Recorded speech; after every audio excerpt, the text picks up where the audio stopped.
반갑습니다. 수요기도회 예배의 자리에 나오신 여러분을 주님의 이름으로 환영하고 축복합니다. 함께 우리 전능하신 나의 주 하나님 찬양 드리면서 함께 나아가겠습니다.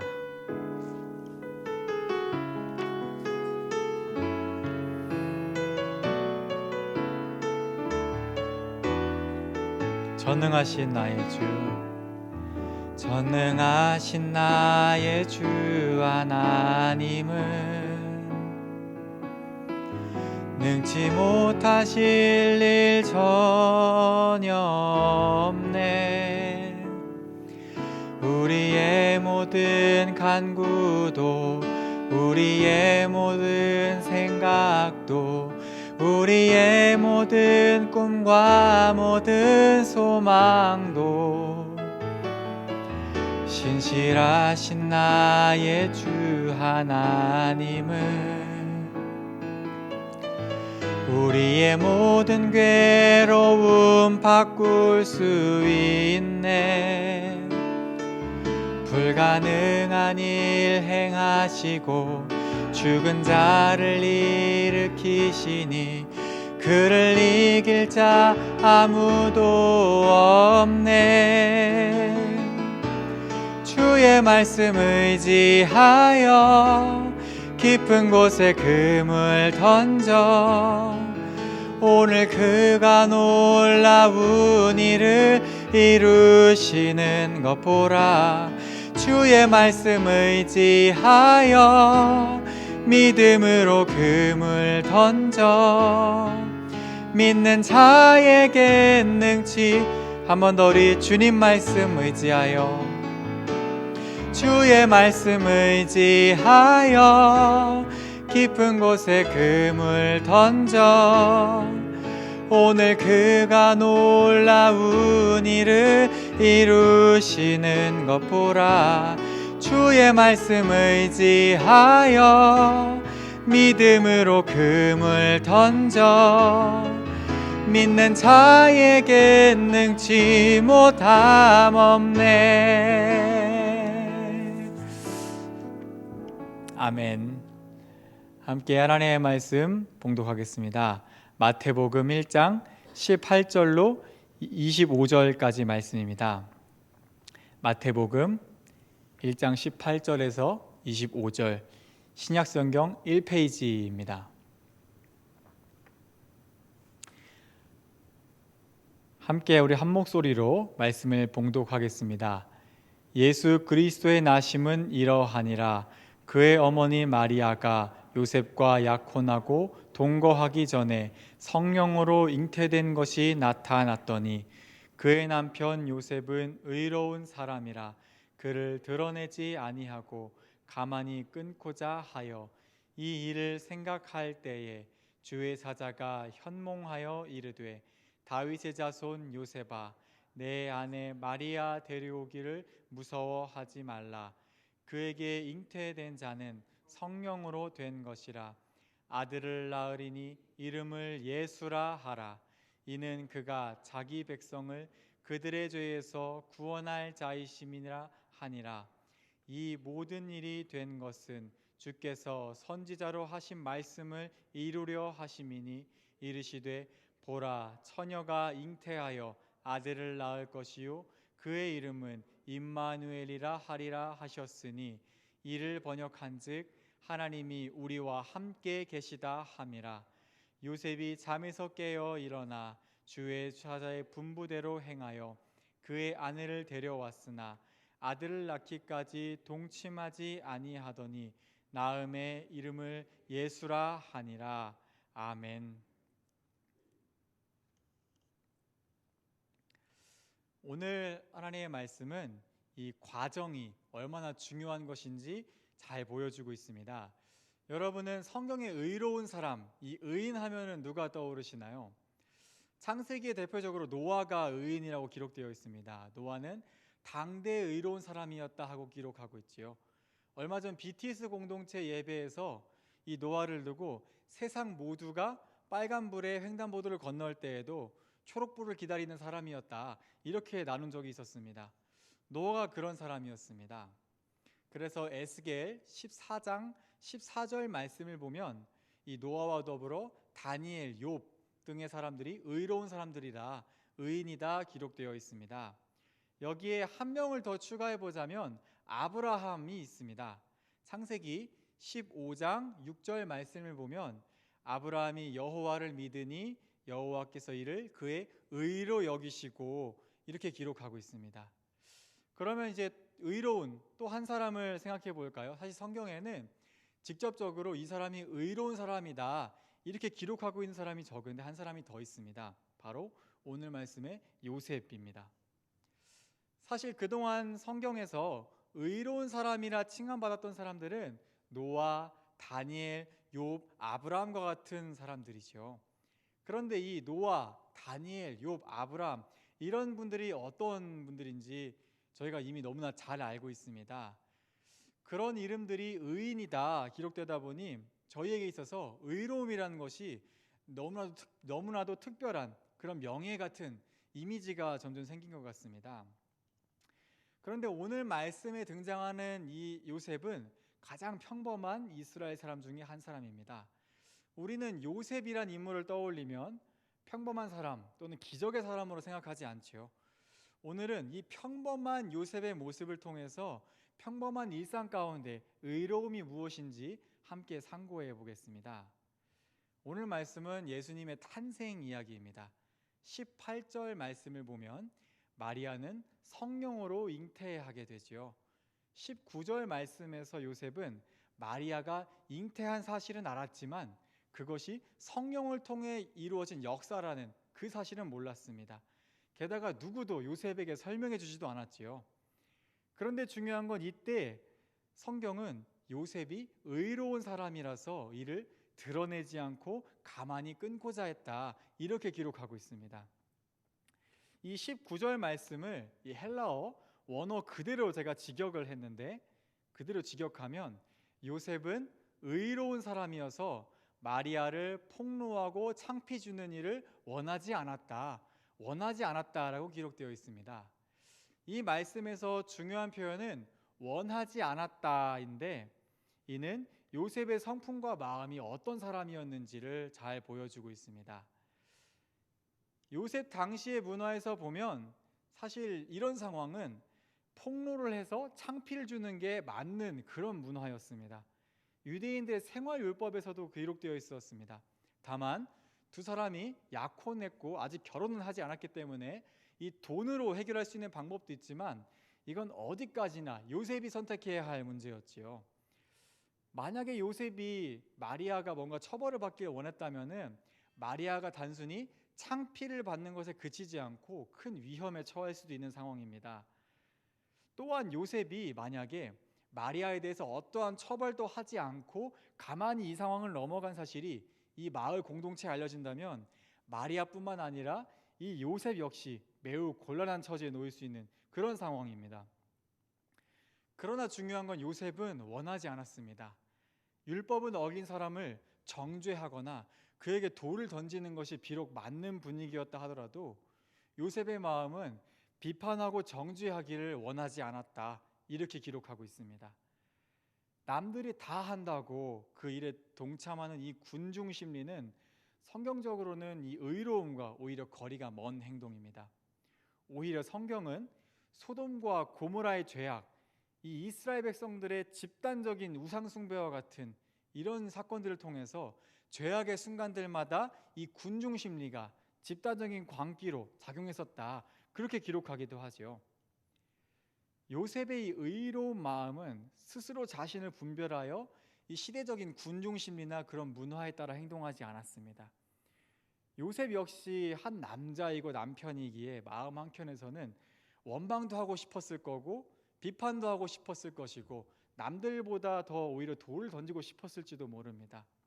그러나 중요한 것은 요셉은 그런 자신의 어떠한 생각이든 어떠한 마음이든 간에 그 모든 것들을 생명을 살리기를 원하는 그 하나님의 뜻 아래 복종시켰다는 것이지요.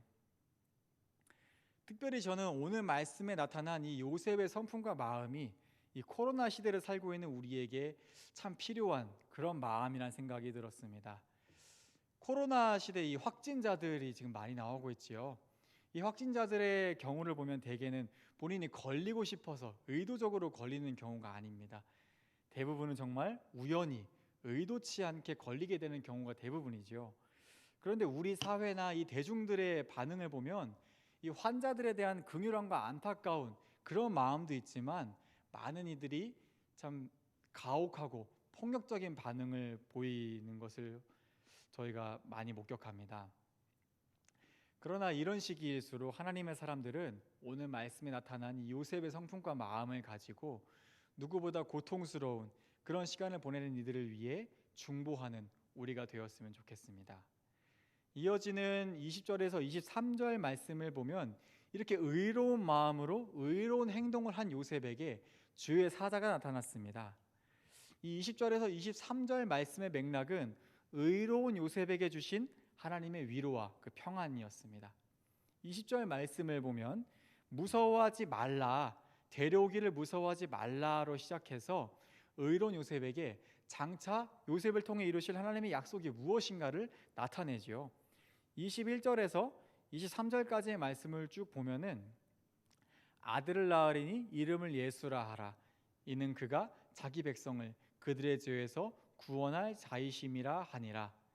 이어지는 22절, 23절 말씀을 보면 이 모든 일이 된 것은 주께서 선지자로 하신 말씀을 이루려 하심이니 이르시되 보라 처녀가 잉태하여 아들을 낳을 것이요 그의 이름은 임마누엘이라 하리라 하셨으니 이를 번역한즉 하나님이 우리와 함께 계시다 함이라. 이런 약속의 말씀을 듣습니다. 지금 이 짧은 말씀에는 이 세상을 구원하실 하나님의 의로운 약속이 온전히 계시되었습니다.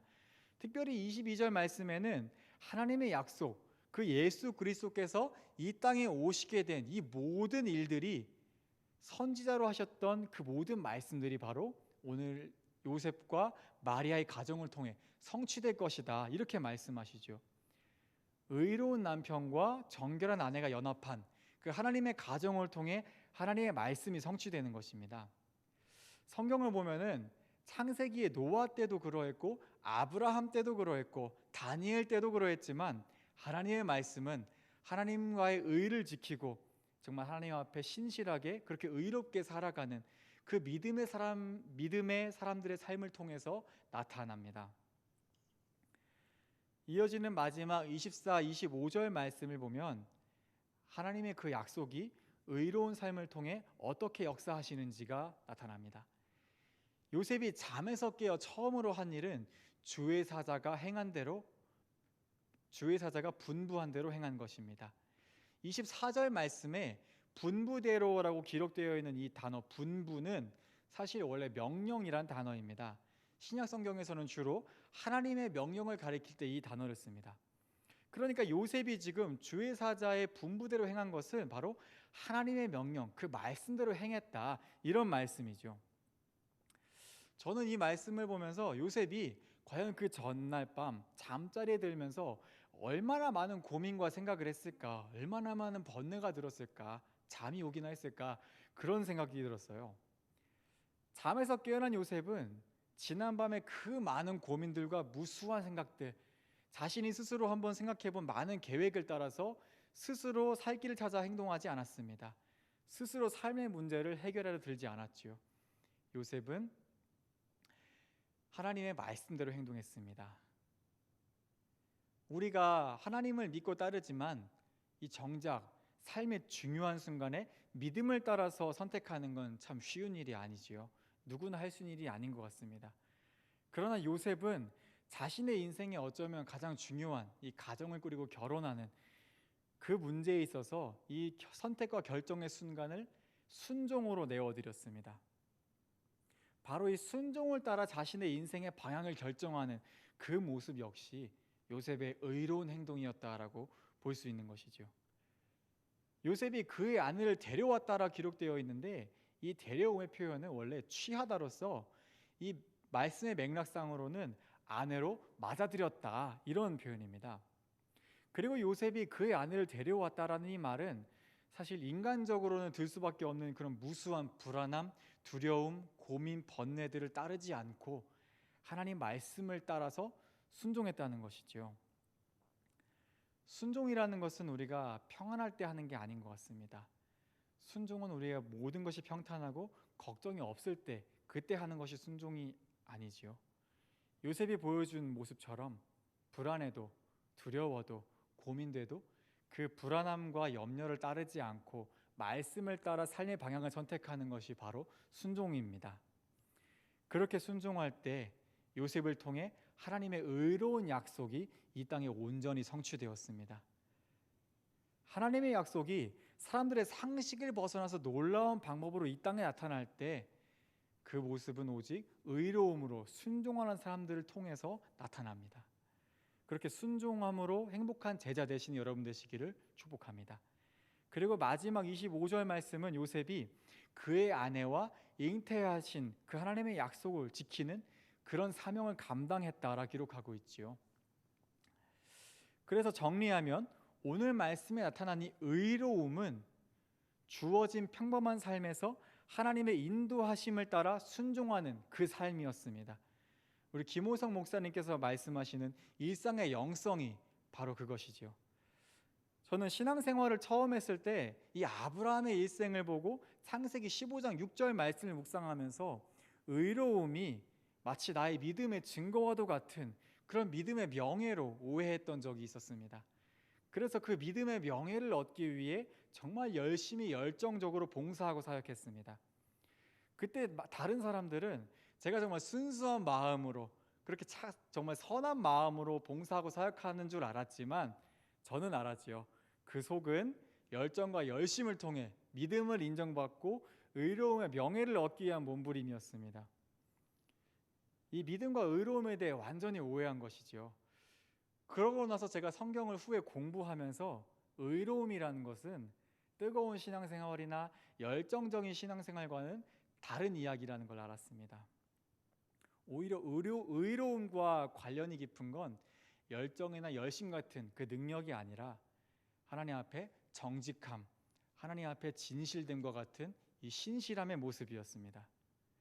그렇기 때문에 의로움의 질문은 우리가 얼마나 잘했는지 어떻게 해냈는지를 질문하지 않습니다. 의로움은 오늘 우리의 삶이 하나님 앞에 정직한지, 오늘 우리의 삶이 말씀을 따라 순종하는 삶을 살고 있는지를 질문합니다. 그렇게 살아가면서 우리의 일상 가운데 의로움이 빚어내는 열매는 때론 사람들이 보기에는 참 만족스럽지가 않을 수도 있습니다. 예수님의 탄생하심만 보아도 그렇지요. 분명히 요셉이라는 의로운 사람의 의로운 행동을 통해 이 땅에 오신 그 하나님의 약속의 모습이 어땠을까? 그 결과는 마구간의 구유에 누워있는 갓난아기의 모습이었습니다. 하나님의 의로움이 빚어내는 그 열매는 당장 우리 눈앞의 만족과 유익을 위한 그런 열매가 아닙니다. 그 열매는 자라면서 생명을 살리고 세상의 빛이 될 그런 열매인 것이죠. 이제 오늘 말씀을 정리하겠습니다. 오늘 두 가지 은혜를 함께 나누었습니다. 첫 번째는 하나님은 의인의 의로운 삶을 통해 약속을 성취하십니다. 특별히 하나님께서 약속을 성취하시는 그곳은 바로 저와 여러분에게 주어진 일상이라는 곳입니다. 직장일 수도 있고 가정일 수도 있고 학교일 수도 있고 우리가 살아가는 모든 곳이 바로 하나님의 말씀이 나타나고 성취될 그 예배 처소입니다. 그리고 그 모든 곳이 우리가 그리스도인으로 하나님 앞에 정직하고 신실하게 그렇게 의롭게 살아가야 할 장소인 것이죠. 그런 예배자의 삶을 살아가시는 금성의 제자 여러분 되시길 축복합니다. 두 번째 은혜는 의로운 삶을 통해 하나님의 약속을 나타내자입니다. 예수님은 그리스도인이 세상의 빛이고 소금이다 말씀하셨습니다.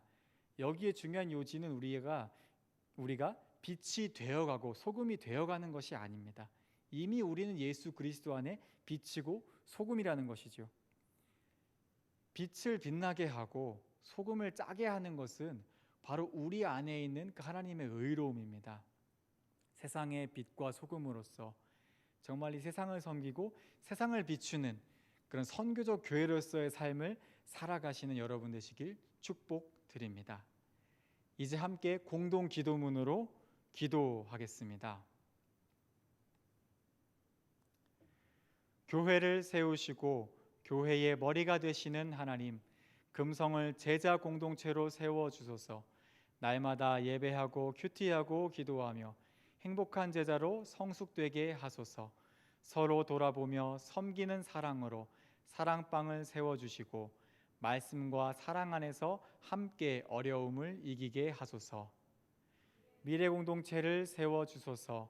토요일 새로운 예배 위에 성령께서 역사하여 주소서. 모든 나으르에게 지혜와 건강과 형통을 허락하소서. 새해 신입생들에게 은혜를 더하시고 졸업하는 나으르들이 걸어갈 길과 미래를 축복하여 주소서.